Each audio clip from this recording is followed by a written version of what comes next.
Welcome back to Get the Shot, brought to you by Tamron Australia. My name is Joe. I am here today with Glynn Lavender. Glynn is a very prolific and amazing travel photographer. He also does lots of workshops and teachings all around the world. I'm very excited to have you here. Thank you, Glynn, for coming on. It's your pleasure. I wanted to ask straight off the bat, what was your first love, photography or travel? I've never loved photography, so it has to be travel. Yeah. Given the choice, if there are two options, it was always travel. Okay. And photography became an excuse to travel. Okay, really? So travel is that, why wouldn't you want to travel? But when you're there, what are you going to do? So you must as well take photos. What gave you the travel bug? The pyramids in Egypt. Okay. Growing up as a kid and just seeing these mystical, amazing, incredible things that are so alien to the world that I lived in. So, well, there's stuff out there to see. It's amazing. And then when did the photography part kick in? About 15 years before that. Okay, so So it's kind of odd. I'd never had a passion for photography, and I probably still don't. But I got thrown out of school because I was quite disruptive, apparently, at a young age. And my mother used to work in a photo department in a major store. So she dragged me to a camera store and said, employ my son, and they did. And that was in 1980. And I've had so little imagination in my life, I haven't left the industry since. oh, that's nice. So I became a photographer because all my friends on Saturday afternoon, my new friends and my work colleagues, would all go out taking photos on Saturday afternoons, and if I wanted to hang out with them, it kind of had to take photos too. So I did. Wow. And so it was always an excuse to socialise and be with people more so than the art of photography itself. So the art, when did that sort of kick in? When did you sort of realise? Hopefully soon. My predominant thing I enjoy photographing is people. Okay. So if you're traveling the world and seeing all these people living these interesting lives, you've got two choices. You can just walk up randomly and start talking to them, which is somewhat a bit strange, okay, but a bit strange. Or if you had a camera, you could walk up to them, talk to them, and ask to take their photo, and it gave you a reason to interact with people. Yeah, right. So it was never really about trying to be artistic with photography, but a way of connecting with people, finding out, and I always want to find out about the people I photograph as much as I can, as much as language allows me to, names of places and what they do for a living, how long have they lived here, all that kind of stuff. So then the photo became, and I call it a time machine. So when I look at that photo, it takes me back to the moment I took the photo.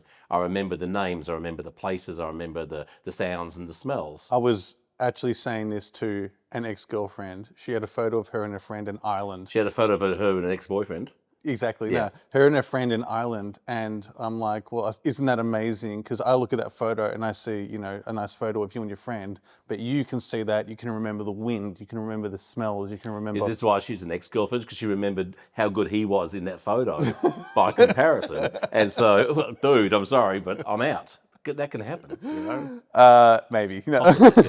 Always good not to give them reminders, Tell me about this photo. Why did you enjoy it so much? Oh, he was really good, wasn't he? Yeah. He was such a nice guy. I have words to tell you, Joe. Dear Joe letter. I'm going to have to send her this podcast. A lot of your photography is very based on portraits and people in very... I was going to say exotic. Is that a fair word? Or it's only exotic to us. Yeah. So for them, it's normal. Yeah, right. So one person's normal is another person's exotic. One person's rich is another person's poor. Yeah. So it's all perspective. There, by the grace of God, go I, kind of thing. I happen to be living this particular life, therefore that's completely different to mine. Yeah. And I don't necessarily want to go to places that are exotically different, more so than I want to go to places where the people there are as interested in me as I am in them. Okay. And that gives you that ability to have connection. Whereas if you're going to places where everyone's kind of sick of seeing tourists, it's not the same vibe. You're kind of going there for the places and not the people, and I go for the people, not the places. That's so interesting. So how do you find people to then photograph?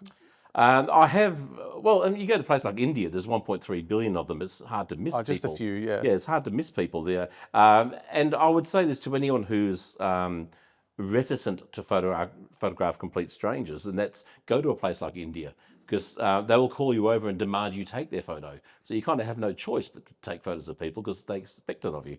So it will certainly break your shyness pretty quickly. And if you're still shy, come on a tour with me. There's a shameless self plug. Oh, there we go. Yeah. That's the first. Let's just count them, shall we? My philosophy when walking down the street somewhere, when I have the intention of wanting to take photos, is, and this is not a stretch for me, is to walk around with a stupid smile on my face. Yep. Stupid being the operative word. If I walk along the street with a big stupid smile on my face, and I'm just kind of using my eyes to engage with the people as I'm going along, especially ones that, oh, that guy looks interesting to photograph, I'll look at him and smile with a stupid smile. If he looks at me and smiles, we've got a connection. And straight away you can kind of get this energy. Oh, and then I'll do a little secondary little wave. And if he waves back, we've got a stronger. I can then walk over and say, "Hi, my name is," and sing some more Eminem to him. But it's finding ways of building connection. I find that walking along and trying to engage people like that, you start picking up on body language. People that are open to be photographed versus if someone's hurrying along with the head down, you're never going to be able to say, "Hey, can you stop for 5 minutes and we take a photo?" Not going to happen. But if someone's just kind of wandering along and looking around and look at you and smile, well, there's an opening. So finding people is really, I kind of let them find me by how they react to me. And I've found that's, especially when there's a language barrier, that's a pretty easy way to connect. So the outfits that people were always really crazy and elaborate, and even makeup and stuff like that some people wear, you're just finding them as is and then taking photos. Yeah, absolutely. So there's two types of photos I do on tour. No one gets dressed up, so any of the outfits people are wearing are the outfits they genuinely wear. But there's the random. I met this person in an alleyway, working a stall in a street, whatever it may be, and then we do some set up stylized portraits, and it's not. For two reasons. One is when you're a teacher, you want to find some teachable moments, and you can't always expect some random person walking down the street to give you half an hour so everyone can learn something and take a photo. That's not practical. So sometimes we will engage a local, we have a fixer, and he'll find someone who's prepared to give us half an hour, and we may offer him a little bit of money, as I would with any model here. And then the lessons there are all about lighting and composition and placement of subjects. So we spend a little bit of time. So every trip has the unstylized, just the natural photos, sprinkled with some of the more stylized shots. What I find and is that all those stylized shots, people learn an awful lot, but the photos themselves are they have no soul to them, or less soul to them. So when you look back at them, you're not remembering the fond moments of when you met and when you connected and their story. You're remembering how you set them up and where we were and where the light stand was and all these kind of things. I think both are really important because you want to be sure everyone goes home with some beautiful photos. That's really important, and you can't rely on that happening naturally because people have varied skills. So it's important to set up some shots, but that might be one photo a day out of hundreds taken. Yeah, so it's a balance. So, in the battle of being technically perfect Yeah. versus getting the emotion of the talent in front of the camera. Technically perfect means nothing. Okay. Yeah. If people ask me all the time what were your settings, I'll honestly have no idea. I don't look at settings. The only time I look at settings is when something's gone wrong. Yeah. Yeah, I pick up the photo and go click. Click. That's the bad shutter speed for this portrait, So when I look at the photo and it's completely washed out, I haven't paid much attention. I'm far more about the moment to take the photograph, the moment when connection is strong. I spend 90% of any shoot with my camera down, setting. Can you stand here? Can you look that way? Can you put your face towards that bit of light?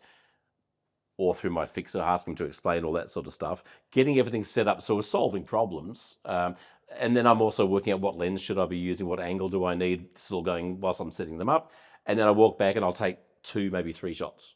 Really? I spend 40 seconds taking photos and 3 minutes setting it up. And I would say if you have 5 minutes to shoot someone, spend 4 minutes setting it up and 1 minute shooting. Because if you're shooting at a 500th of a second, you can take a lot of photos in 2 seconds, 10 seconds, 20 seconds. So you're getting home with an SD card with still a lot of room. Yep, yep, yep. Wow. Because how many photos do you need? Do you need 400 photos of the same person with almost the same expression in almost the same pose? So the only time that varies is if the person is agitated and moving a bit, or if there's something dynamically happening. Like let's say we're at a festival and people are going a bit nuts. There's lots of things happening, so it's hard to get your timing right of when all the different elements come into place. Then you have to shoot a lot more. But if I'm setting someone up for a portrait, if I was shooting you right there, I'd probably only take one photo, Oh, okay. as long as you didn't blink Okay, or pick yeah. your nose or do something weird in the shot. Do one shot right. You know, basically get it right first Does shot. that come from doing this for so long that you just know how to do it? Or do Probably, you yeah, think, yeah. so would you suggest for a younger person still 4 minutes trying to find the shot, 1 minute taking Absolutely, photos? because it's again, if you're shooting for a minute at 100th of a second, well, that's 100 photos a second you could be taking times 60. Yeah. That's a lot of photos. That's a memory card full in a minute. Yeah, we're never going to do that. But take the time to solve the problems. If you've solved all the problems in the shot, all you're worried about is getting your focus right and getting the expression right, because everything else is solved. So if those two things are okay, how many do you need? And if a lot of young people today shoot film, I think for two reasons. One, they like that limitation of how many shots they can take. But I think one of the other big things is the delayed gratification of not being able to see that film for who knows how, that photo Yeah, for who yeah. knows how long. I started out like when I started shooting weddings back in the early 80s, we had 120 photos for the day. That's from the bride getting ready to cutting the cake at night at the reception. 120 photos, that was your limit. Yeah, these days a wedding photographer shoots 5,000 or 6,000 photos of the same event for the same amount of time. Yeah, so there's a balance somewhere. 120 seems ridiculous now, but there's got to be a balance somewhere in between there. You don't need 300 almost the same shots. Get a couple of really good ones. Yeah. Did you find shooting weddings scary? Because I did freelance videography and I did a few engagement parties. I never felt confident enough to hit weddings. I have a funny story if we have time. Yeah. When I was 15, I did shot my first wedding at 15, and it's one of the most beautiful. I didn't know that the people getting married. They'd been introduced to me by someone, and it was one of the most beautiful women I've ever met in the entire world. Was getting married, and she was getting ready at one of the most beautiful hotels in Melbourne called the Windsor. And I knocked on the door, and the first morning I'm all nervous and excited, and Mum opens the door and says, "Come on in." And I've walked in, and this girl has popped out from the bathroom in underwear only, no bra, no anything, complete. And she says, "Hi, Glynn, this is going to be great, isn't it?" And at 15, I've said, I'm doing this for the rest of my life. Weddings didn't seem so scary all of a sudden. It was like, oh my, but never happened again, of course. But absolutely, there's a fear to weddings in that you have one day, one time, 1 hour, one opportunity to shoot it. And if you make a mistake, it's very costly. I had a friend who, after a big wedding, had his car broken into on the way home, all his camera gear stolen, and all his memory cards gone. Oh man. I mean, that's the big issue. But that goes with if you're an event shooter, that event's really important to the people who are organising it. And if you somehow stuff up the shots, a previous girlfriend of mine, speaking of girlfriends before, had a graduation. This is back in the days of film. Had a graduation ceremony. I forgot to put film in the camera. So I just pretended to take photos for the whole event. She's probably finding this out now if she ever sees this. So I pretended to take photos of the event and then blamed the lab. Oh, the lab's ruined the film. Oh no. Yeah, being male, I couldn't take responsibility. Getting back to travel. Yes. You're traveling in locations like Bangladesh coming up. Yep. You've also got India coming up at soon as well. Why those locations in Asia? We've got such a massive, beautiful world. We do. First up, I guess there's a comfort factor for me that I know it so well because I've been there so many times. And I know the experience that I can offer people who come along with me will be remarkable, and it'll be unlike pretty much anything else they've experienced. So that's really, really good. I mean, you want to have some confidence. But first up, Bangladesh is probably the friendliest people on the planet. And we go to many places in Bangladesh that have never seen a Westerner before. So when I said before about people being as interested in you as you are in them, when they meet a Westerner for the first ever time, it's a special moment for them. And they treat us with a bit of awe, and we treat, oh wow, first time we're meeting these guys, it's a special moment for us too. So those connections are really, really cool. They make you feel you're having a massively fabulous human connection. It's not about, it's not really about Westerner versus Bangladeshi. It's about Right. people meeting people for the first time and finding all those human connections, and then hopefully photographing some of those. Yeah, hopefully. But that finding and meeting people who find you fascinating is a wonderful experience. And you don't get that a lot of. You go to Vietnam, especially the cities, they're kind of overdone with tourists shoving cameras in their faces 400 times a day, and you kind of, that reflects in the expressions you get. And India again, hey, well, as I said, there's 1.3 billion. I haven't photographed all of them yet, so I've still got quite a few. I've got a few to go. But India is one of those amazing places where you have phenomenal architecture and phenomenal people and incredible festivals. So there's all these different experiences you can have within a very short period of time, which makes it pretty special. Wow. Did you move into teaching because you wanted to have power over people, or did you actually want to give back? I just wanted someone to listen to me. Okay. Yeah, because no, I wanted the money. I'm listening to you now. Is that I wanted enough? the money. I realised that it's hard to make money as a photographer, but Yes. you can make money teaching photographers. So I thought, well, money's good. I've got a little bit. I'd like some more. All right. Yeah. So I sort of just, took up teaching. No, I've always had a passion for sharing knowledge, Yeah. and there's something special. In workshops, but more so on tours, when someone finally captures a photo they never thought was possible that they would be able to do that type of shot. And when you see that look in their face, that's all the actual reward you need. Forget about money, that connection, that moment where it's finally hit home that they too can produce work they never thought was possible. Workshops are really, really important because you have time to teach fundamental skills. But my method of teaching is I pare everything down to its absolute basic, least complicated, most simplistic form, and translate that to people, because photography can be very overcomplicated. There's a lot of jargon, there's a lot of crap out there. It doesn't need to be that hard. It can be very, very simple, especially people photography. It can be very, very simple. I don't even shoot RAW, for example. So I'm a JPEG shooter most of the time. No way. Much shot, because you know what? I get it right mostly in camera, and it looks pretty darn good already, And if the light isn't doing what I want, either in a workshop or especially on tour, then I just create my own light, and I make the light do what I want and get it right in camera. So there's a satisfaction about a look on the back of the camera for myself and for the people who are doing it for the first time themselves, is to capture something on the back of the camera that is effectively finished and looks fabulous. And they go, oh my, we call it the chimping moment. Have you ever seen chimping in digital? The photo on the back of the camera is so damn good that, everything makes it all worthwhile. Yeah, I had a chimping moment with drone footage on a rooftop at this building. There was a Pilates class going on, and the auto track wasn't working, which is kind of half the reason you get a drone. Yeah. Because you just hit the joystick and the camera follows all where the you've work for you. targeted. But I had to be like manual with it. And I remember it looks like a render from Unreal Engine or Blender or something like that of this building on I'm top very of it. old. I don't know what that is. Oh, they're new softwares, yeah. Okay. CGI? Have you heard of that? Yeah. Can't get in. That's when I leave, okay. that's when I leave the house key at home. Okay, yeah. Computer generated images. Oh, that's pretty cool. Yeah. So it looked really good. Yeah, it looked So it was really a good. mistake. And the mistake in the software, but I had to then go real manual and give it a go. But I remember standing there with the guy who invited me and like two other people, and we're just like, Wow. bro, this is so fucking sick. And like, oops. You can't say that. I can't say that. You can't say I told Glynn, You can't say that.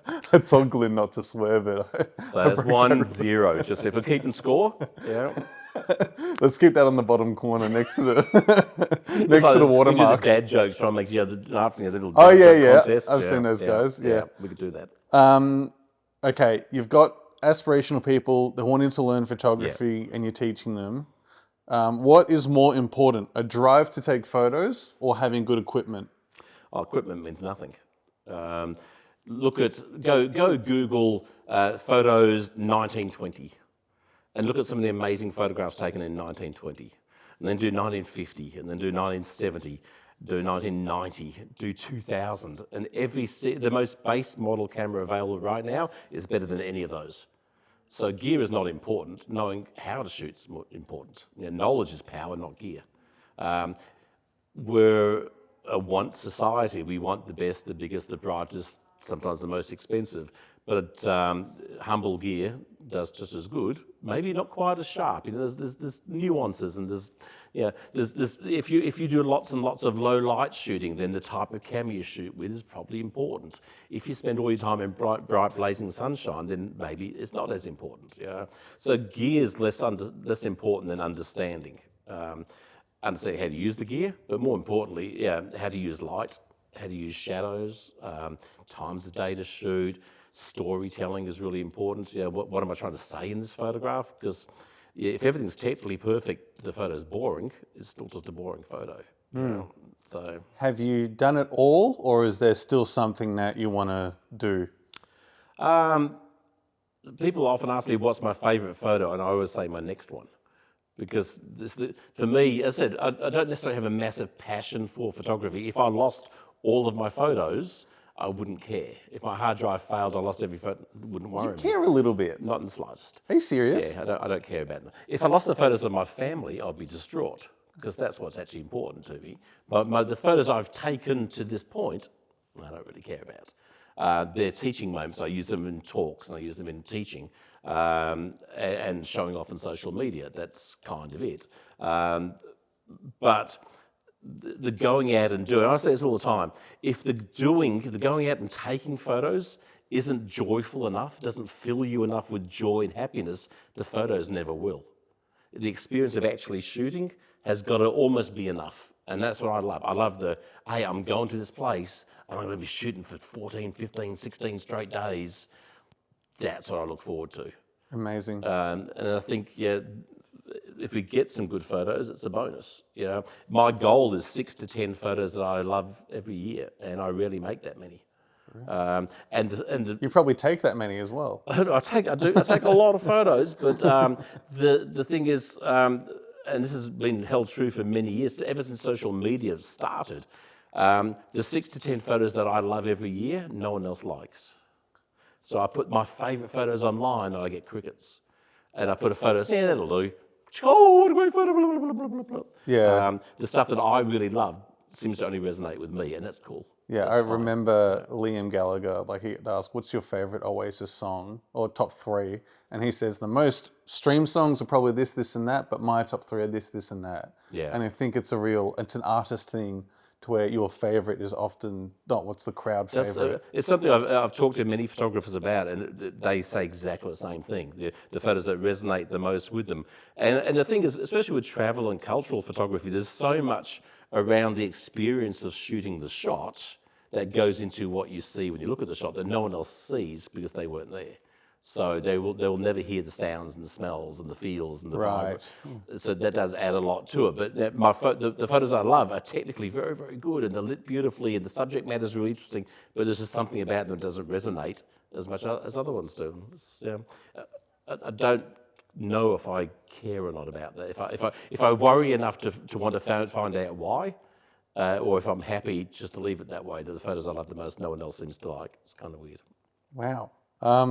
Glynn, this has been an absolutely amazing conversation. I've learned so much, and I guess I'll see you in India next year on that tour. Love to see you in India next year.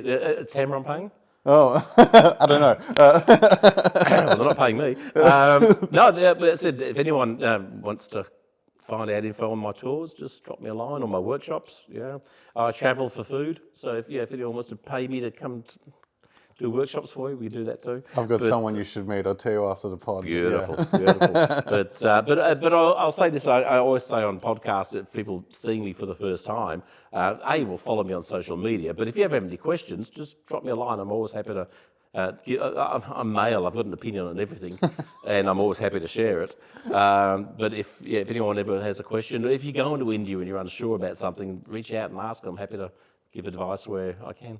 Oh, that's so fantastic. Well, again, thank you so much for coming on. Thanks for having me. And we'll see everyone on the next one. Take care. Bye. Again, that's your camera right there. Bye. Yeah. This is a second camera. Yeah, there's been a second one there the whole time. Look at that. Yeah, miraculous. All right.